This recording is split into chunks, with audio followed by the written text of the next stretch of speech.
بسم الله وعلى بركة الله.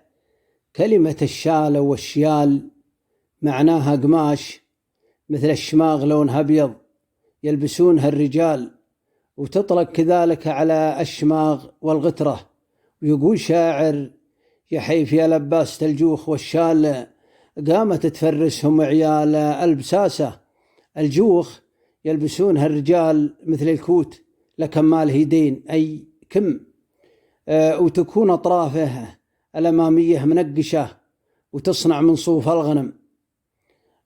كلمة صوف معناها شعر الغنم والماعز، وكلمة وبر أو وبره معناها شعر الإبل، ويطيح الحالة بدون حلق متوسط الطول، وإذا بقى منه شيء ينتف، ويطيح في القيض ويطلع في معتدل الجو وفشتا.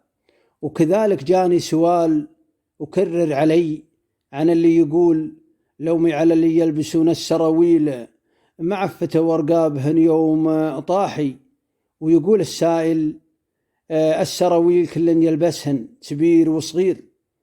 معناها أخوي السائل السراويل يلبسونها بالحرب، يكون لبسهم موحد علشان يعرفون بعض، يلبسونها بالليل وبالنهار في الحروب، وأكثر ما يلبسونها تلك القبيلة الغازية بالليل حتى يميزون بعضهم البعض بدون لبس ثياب أو ثوب أو لبس آخر.